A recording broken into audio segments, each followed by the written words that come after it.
சுபைதார் அவர்களே, ஒரு முக்கியமான செய்தி. நமது வீரர்கள் சுஜாமல் ஆமீரின் மலைப்பகுதியில் இருப்பதை பார்த்தார்களாம். அவனை பிடிப்பதற்கு சேனைகளை தயார் செய். சென்ற முறை நயவஞ்சகமாக என்னிடமிருந்து அவன் தப்பித்து விட்டான். இந்த முறை நம் கைப்பிடியிலிருந்து அவன் தப்பிக்கவே கூடாது. இன்று நான் அவனை இந்த உலகத்தை விட்டு அனுப்பாமல் விடமாட்டேன்.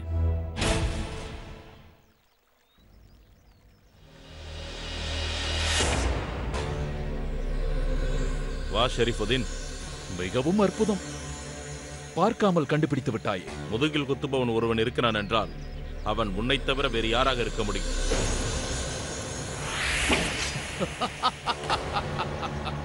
சாகசம் செய்ய வேண்டிய நேரம் கடந்து விட்டது.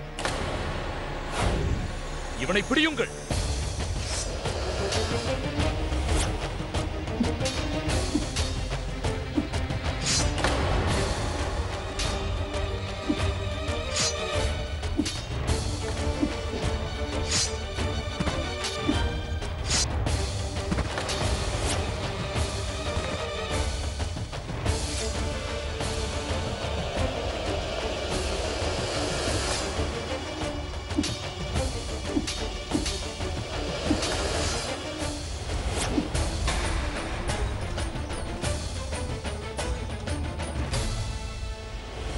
நீ என்னை நம்ப வைத்து கழுத்தறுத்தாய்.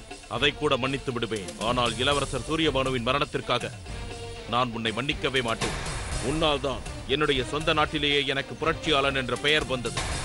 உன்னால் தான் என்னுடைய நாட்டு மக்களால் நான் தேச துரோகியாக பார்க்கப்படுகிறேன். உன்னால் தான் எனது குடும்பத்தினர் முன்னால் நான் தலை குனிந்து நிற்கிறேன். மன்னித்து விடு.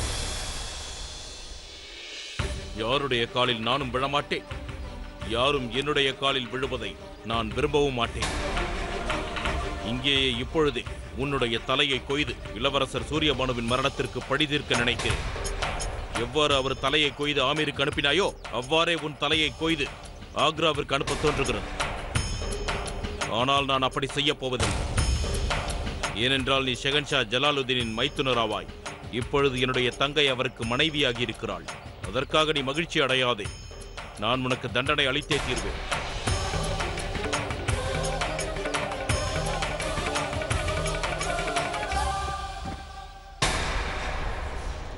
கிரீடம் கீழே விழுவது தலை வெட்டப்பட்டதை விட கேவலமாகும். உனது தலையை குனிந்து கொண்டு உயிரை கையில் பிடித்துக் கொண்டு இங்கிருந்து ஓடு. நீ உயிருள்ள வரை இது உனக்கு ஞாபகம் இருக்கட்டும்.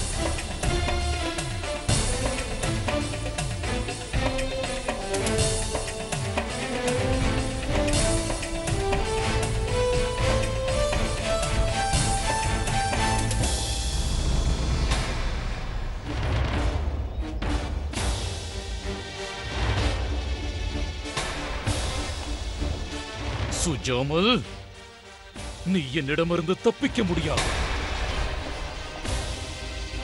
இந்த அவமானம், இந்த தலைக்குனிவு எவருக்கும் தெரியக்கூடாது. ஒருவேளை இந்த விஷயம் ஜலாலுக்கு தெரிந்துவிட்டால் அவர் என் மீது வைத்திருக்கும் நம்பிக்கை முற்றிலும் தவிடு பொடியாகிவிடும்.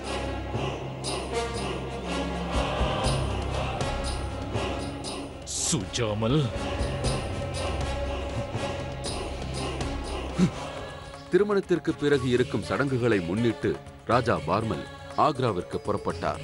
ஜோதாவை சந்திக்க இருப்பதை எண்ணி மைனாவதி மகிழ்ச்சியுடன் இருந்தார். ஆனால் ஆக்ராவிலோ ஜோதாவிற்கும் ஷெஹன்ஷாவிற்கும் இடையில் உள்ள சங்கடங்கள் பெற்றோர்களுக்கு தெரிந்துவிடுமோ என்ற பயத்தில் ஜோதா இருந்தார். நான் என்ன செய்வது மோத்தி? நான் மகிழ்ச்சியாக இருக்கிறேன் என்று வருபவர்களை நம்ப வைக்க வேண்டும். யாருக்கும் இந்த விஷயத்தில் எந்த சந்தேகமும் வந்துவிடக்கூடாது. ஷெஹன்ஷாவை இந்த விஷயத்தில் என்னால் நம்ப முடியவில்லை.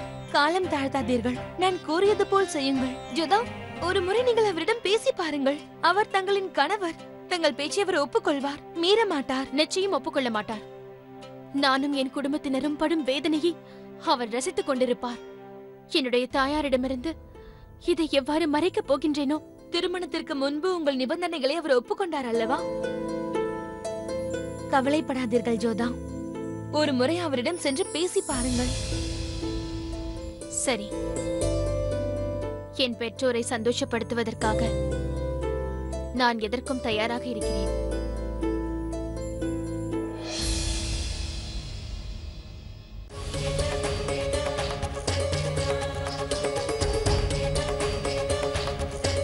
சற்று நில். சலாம் பேகம் சாய்பா.